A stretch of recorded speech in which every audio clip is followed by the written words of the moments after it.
মুখ নিয়ে তুমি আমার দরবারে তোমার সন্তানের জন্য সুপারিশ করতে আসছো? তাহলে কি জবাব দেব? আমি পারবো না তোমাদের জন্য। যাও তোমরা মুসা নবীর কাছে যাও, নূহ নবীর কাছে যাও। নূহ আলাইহিস সালাতু ওয়াস সালামের কাছে আসবো, উনি বলবেন আমি তোমাদের জন্য কোনো দোয়া করতে পারবো না। আমার কাফের সন্তানের জন্য আমি দোয়া করেছিলাম, আল্লাহ আমাকে ধমক দিয়েছিলেন। না, আল্লাহ যদি প্রশ্ন করেন, কেন তুমি তো ওই নূহ, তোমার কাফের সন্তানের জন্য দোয়া করেছিলে, আবার এই উম্মতে আদম সন্তানের জন্য দোয়া করতে আসছো? না, আমি তোমাদের জন্য কোনো সুপারিশ করতে পারবো না। তোমরা যাও মুসা নবীর কাছে যাও। মুসা নবী বলবে আমি তোমাদের জন্য কোনো দোয়া করতে পারবো না। ইব্রাহিম নবীর কাছে যাও, ইব্রাহিম বলবে আমি তোমাদের জন্য কোনো দোয়া করতে পারবো না। তোমরা যাও নবী করিম মুহাম্মদ মুস্তাফা আহমদ মুজতবা আখিরি নবী সৈয়দুল মুরসালিন খাতামুন নবিয়্যিন নবী করিম মুহাম্মদ মুস্তাফা আহমদ মুজতবা সাল্লাল্লাহু আলাইহি ওয়াসাল্লামের কাছে যাও। আমরা সবাই মিলে আল্লাহর নবীর কাছে আসব। আল্লাহর নবী বলবেন এটা আমারই কাজ। আল্লাহর নবী সিজদায় পড়ে আল্লাহর কাছে কাঁদতে থাকবেন, আল্লাহর প্রশংসা করবেন। আল্লাহর নবী বলেন ওই দিন আমাকে মহান রব্বুল আলামিন এমন ক্ষমতা দিবেন যে আল্লাহর অনেক নাম সম্পর্কে আমি জানি না। আল্লাহ রব্বুল আলামিন ওই দিন আমাকে শিক্ষা দিবেন, আমি ওই আল্লাহর গুণবাচক নাম ধরে ধরে ডাকবো, আল্লাহকে ডাকবো। আল্লাহ আমাকে ডাক দিয়ে বলবেন হে মুহাম্মদ তুমি কি চাও? আমি সিজদায় পড়ে যখন কাঁদতে থাকবো আমাকে মহান রব্বুল আলামিন ডাকবেন। আল্লাহ রব্বুল আলামিন বলবেন হে মুহাম্মদ তুমি কি চাও? আমি বলবো আমার উম্মতের এই অবস্থা।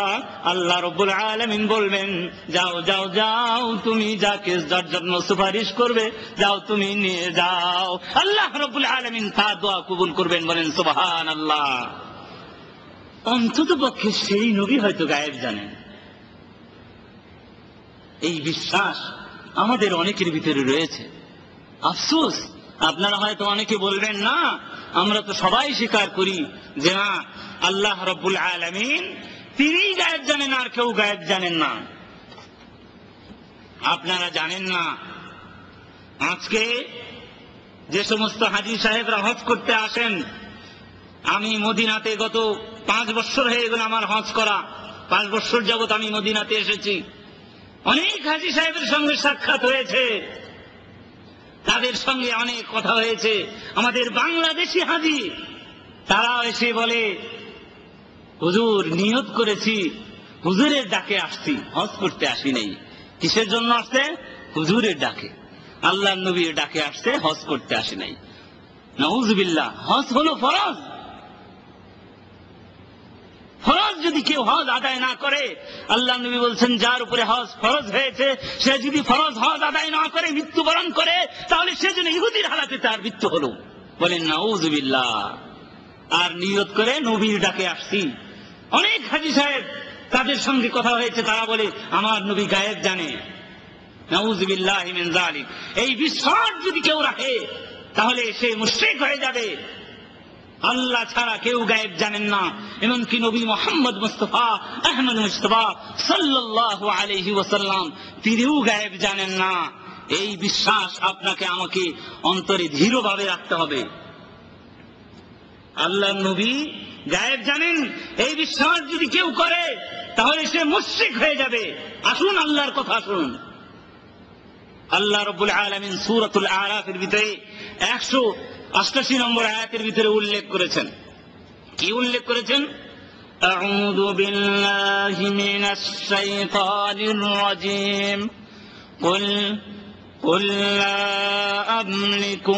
কুল লা আমলিকু লিনাফসি নাফআন ওয়ালা দাররান ইল্লা মা শাআল্লাহ ولو كنت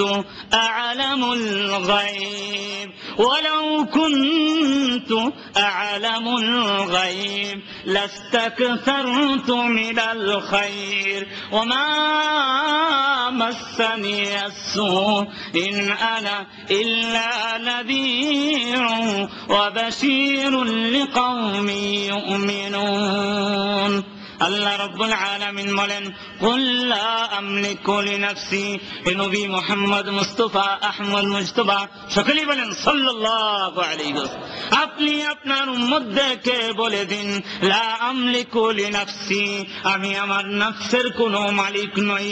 লা আমলিকু লিনাফসি নাফআন ওয়ালা দাররান, আমার জন্য কোনটা কল্যাণ হবে আর আমার জন্য কোনটা অকল্যাণ হবে এটা আমি বলতে পারি না। ওয়ালাউ কুনতু আ'লামুল গায়ব, আমি যদি গায়েব জানতাম। কি বলছেন? ওয়ালাউ কুনতু আ'লামুল গায়ব লাস্তাকসারতু মিনাল খায়র, আমার জীবনের যত ভালো কাজ রয়েছে সেগুলিকে আমি একত্রিত করে নিতাম। وما مسني السوء إن أنا إلا نذير وبشير لقوم يؤمنون। তাহলে আমার জীবনে কোনো খারাপ আমাকে স্পর্শ করতে পারত না। আল্লাহ রাব্বুল আলামিন তার নবীকে বলতেছেন, হে নবী মুহাম্মদ মুস্তাফা আহমদ মুজতবা সাল্লাল্লাহু আলাইহি ওয়াসাল্লাম, আপনি আপনার উম্মতদেরকে বলে দিন, আমি আমার নিজের নফসের মালিক নই। আমি যদি গায়েব জানতাম তাহলে আমার জীবনের যত ভালো কাজ আছে সবগুলিকে একত্রিত করে নিতাম। আমার জীবনে আমার কোনো খারাপ আমাকে স্পর্শ করতে পারত না। আল্লাহর নবী কি গায়েব জানেন? আল্লাহর নবী বলেন, শোনো, মা আয়েশা রাদিয়াল্লাহু তাআলা আনহাকে বলেন, হে আয়েশা, তোমার স্বামী মুহাম্মদ মুস্তাফা আহমদ মুজতবা সাল্লাল্লাহু আলাইহি ওয়াসাল্লাম যদি গায়েব জানতেন, তার আমার জীবনে অনেকগুলি ঘটনা ঘটেছে। সবচাইতে মর্মান্তিক ঘটনা আমার জীবনের তায়েফের ঘটনা। আমি যখন মক্কাতে ইসলামের দাওয়াত দিলাম, আমার বংশধরের লোকেরা আমার এই কালেমাকে যখন গ্রহণ করল না, আমি মনে মনে ভাবলাম তায়েফে গিয়া এই ইসলামের দাওয়াত দিব।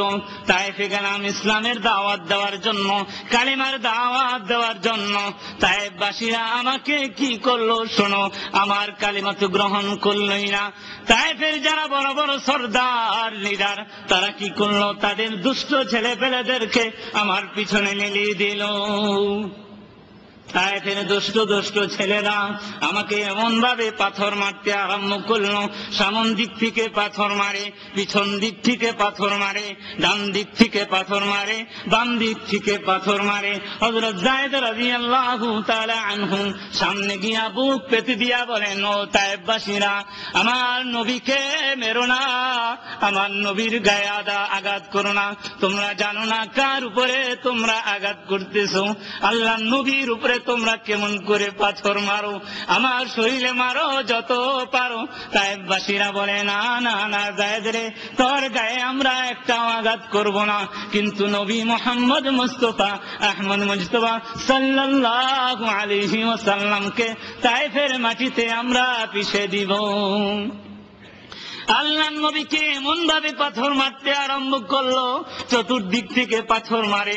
আল্লাহর নবী বেহুশ হইয়া পায়ে ছেড়ে দিয়া দৌড়াইতে দৌড়াইতে 3 মাইল দৌড়াইয়া বানি নাজ্জারের বাগানে গিয়া আল্লাহর নবী বেহুশ হয়ে পড়ে গেলেন। অনেকক্ষণ পরে আল্লাহর নবীর যখন হুঁশ ফিরে আসছে, জ্ঞান ফিরে আসছে, এবার আল্লাহর নবী সর্বপ্রথম বলেন, ইয়া যায়েদু আইয়ু ওয়াক্তিন হাযা, হে যায়েদ, বলো বলো, আমাকে সংবাদ দাও, এটা নামাজের কোন সময়। আল্লাহর নবীর এই অবস্থা, হুঁশ, বেহুশ হয়ে গেলেন। তারপরে জ্ঞান ফেরার পরে সর্বপ্রথম প্রশ্ন করেন, হে যায়েদ আইয়ু ওয়াক্তিন হাযা, এটা নামাজের কোন সময়। হযরত যায়েদ রাদিয়াল্লাহু তাআলা আনহু বলেন, ইয়া রাসূলুল্লাহ, আপনি কেমন করে অবস্থায় নামাজ আদায় করবেন? আল্লাহর নবী বলেন, আফালা আকুনা আবদান শাকুরা, আমাকে যে মহান রব্বুল আলামিন এখন পর্যন্ত বাঁচিয়ে রেখেছেন, আমি কি আল্লাহর শুকরিয়া আদায় করব না?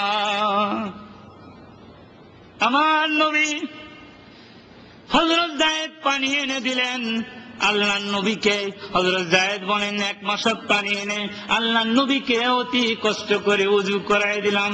ওযু করাইতে গিয়া যখন শরীরের জামা উঠাইতে গেছি, শরীর থেকে দেখি গোশত ছিঁড়ে ছিঁড়ে পড়ে গেছে।